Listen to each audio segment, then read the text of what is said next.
అన్నదానం సమం దానం త్రిలోకేషు నా విదతే. అన్నం పరబ్రహ్మ స్వరూపం, అన్ని దానాల్లోకి అన్నదానం గొప్పది.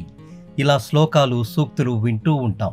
కానీ వీటన్నిటికీ సార్థకత చేకూర్చిన వారు చాలా తక్కువ మంది.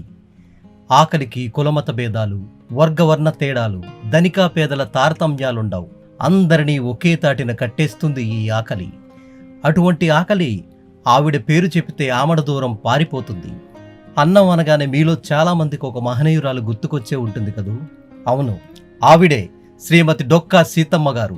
శ్రీమతి డొక్కా సీతమ్మ గారు తూర్పుగోదావరి జిల్లాలోని రామచంద్రాపురం తాలూకా మండపేట గ్రామంలో 1841 అక్టోబర్ 2వ వారంలో జన్మించారు. ఈమె తండ్రి అనుపిండి భవానీ శంకరం గారు, తల్లి నరసమ్మ గారు. సీతమ్మ గారి తండ్రి శంకరం గారిని గ్రామస్తులు బొవ్వన్న గారనే పేరుతో పిలుస్తుండేవారు. దానికి కారణం ఆయన అడిగిన వారందరికీ బువ్వ అన్నం పెట్టడమే. అటువంటి తండ్రికి కూతురుగా జన్మించిన సీతమ్మ గారు ఆయన దాతృత్వాన్ని జన్మతహా పొందారు. అన్నం మెతుకుల్ని ముద్దగా మార్చడమే ఆవిడ ఉన్నత విద్య. 10 మందికి వండి వచ్చడమే ఆవిడ విద్యాభ్యాసం. కథలు, పాటలు, పద్యాలు తల్లిదండ్రుల ద్వారా నేర్చుకున్నారు ఆవిడ. ఆ రోజుల్లో స్త్రీలు విద్య నేర్చుకునే అవకాశాలు సరిగా లేకపోవడంతో ప్రాచీన సంప్రదాయాలకు కట్టుబడి పెద్ద బాల శిక్ష కూడా పూర్తి చేయకుండానే పెళ్లికి సిద్ధపడాల్సి వచ్చింది. సీతమ్మ గారి బాల్యంలోనే ఆమె తల్లి నరసమ్మ గారు మరణిస్తే ఇంటిని చక్కదిద్దే భారం మొత్తం సీతమ్మ గారి మీద పడింది. అలవోకగా ఇంటి పనులన్నీ చక్కబెట్టేవారు ఆవిడ. ఆ నైపుణ్యమే చక్కని మెట్టినింటికి వెళ్లడానికి దోహదపడింది. గోదావరి పరివాహ ప్రాంతంలోని ఒక లంక గ్రామం లంక గన్నవరం. ఆ గ్రామంలో డొక్కా జోగన్న పంతులు గారనే పెద్ద ధనవంతుడు, వేద పండితుడు ఉండేవారు. ఆయన పెద్ద రైతు కూడా. ఒక రోజున పండిత సభకు వెళ్లి వస్తూ మండపేట వచ్చేటప్పటికి భోజన సమయం అయ్యింది. వారు మంచి ఆకలితో ఉన్నారు. సమయానికి వారికి భవానీ శంకరం గారు గుర్తుకు వచ్చారు. ఆయనే సీతమ్మ గారి తండ్రి గారు. వెంటనే భవానీ శంకరం గారింటికి వెళ్లి ఆ పూట వారి ఆతిథ్యాన్ని స్వీకరించారు. శంకరం గారు చూపించిన అతిథి మర్యాదలకు, సీతమ్మ గారు చూపించిన ఆదరాభిమానాలకు ఆయన సంతృప్తి చెందాడు, పరమానంద భరితుడయ్యాడు.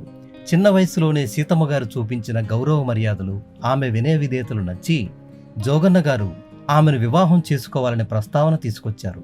సీతమ్మ జోగన్న గారుల వివాహం అతి వైభవంగా జరిగింది. సీతమ్మ గారు అత్తవారింట్లో అడుగుపెట్టగానే ఆమె ఇంటి పేరు డొక్కాగా మారింది. మెట్టినింటి పేరు తగ్గట్టుగానే ఆవిడ ఏ డొక్కను ఖాళీగా ఉంచేది కాదు. జోగన్న సీతమ్మ గారుల దాంపత్యం గురించి, వారి దాతృత్వం గురించి చుట్టుపక్కల గ్రామాల వారందరూ గొప్పగా చెప్పుకునేవారు. లంక గ్రామాలకు చేరుకోవాలంటే ఇప్పటికీ పడవే వాహనం. జోగన్న గారి గ్రామమైన లంక గన్నవరం మార్గమధ్యలో ఉండడం చేత చాలామంది ప్రయాణికులు వారి ఇంటనే భోజనాలు చేసేవారు. అర్ధరాత్రి వేళ అతిథులు వచ్చినా లేవని చెప్పకుండా వారికి మర్యాదతో ఆప్యాయంగా వడ్డించేవారు ఆ పుణ్య దంపతులు.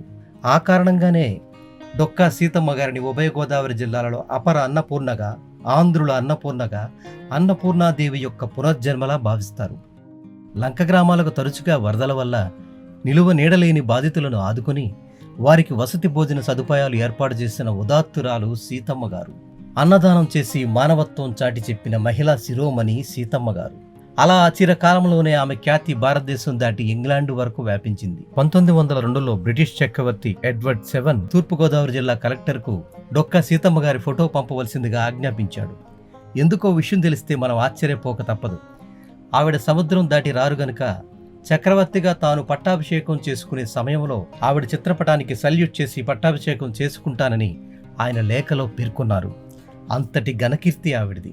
ఆంధ్రప్రదేశ్లోని తూర్పుగోదావరి జిల్లాలలో డొక్కా సీతమ్మ గారు, వారి దంపతుల విగ్రహాలు మనం చూడవచ్చు. 2000 సంవత్సరంలో వైనతేయ నదిపై ఉన్న ఒక ఆకిడెక్కకు ఆమె పేరు పెట్టి విగ్రహాన్ని ఆవిష్కరించారు. అన్నదానమే కాకుండా మరెన్నో శుభకార్యాలకు విరాళాలు ఇచ్చిన దాత కూడా ఆవిడ. 1909 ఏప్రిల్ 28న ఆవిడ తనువు చాలించారు. ఈమె జీవిత చరిత్రను పాఠ్యాంశంగా నేర్చుకున్న వారందరూ అదృష్టవంతులు. అంతటి మహనీయురాలి జీవిత విశేషాలను తెలుసుకుని ఆవిడ చేసిన నిస్వార్థ సేవల నుండి స్ఫూర్తిని పొంది మన జీవితాన్ని సార్థకం చేసుకోవడమే మనం ఆమెకిచ్చే ఘననివ్వాలి. ఇప్పటి డిప్యూటీ సీఎం కొనిదెల పవన్ కళ్యాణ్ గారు పేదవాడి కడుపు నింపే అన్నా క్యాంటీన్లతో పాటు డొక్కా సీతమ్మ గారి పేరు మీద క్యాంటీన్లు రావాలని ఆశించారు. ఆ దిశగా ప్రయత్నాలు మొదలుపెట్టారు కూడా. ఆ మహనీయురాలి జీవితాశయాన్ని ముందుకు తీసుకెళ్లడానికి ఇంతకన్నా గొప్ప మార్గం ఏముంటుంది? Hats off to Pawan Kalyan garu. Dokka Seethamma గారిని అభిమానించేవారుంటే వీడియోను లైక్ చేసి షేర్ చేయండి. మహనీయుల జీవిత విశేషాల గురించి తెలుసుకోవడానికి మన ఛానల్ని సబ్స్క్రైబ్ చేయండి, చేయించండి. ధన్యవాదాలు.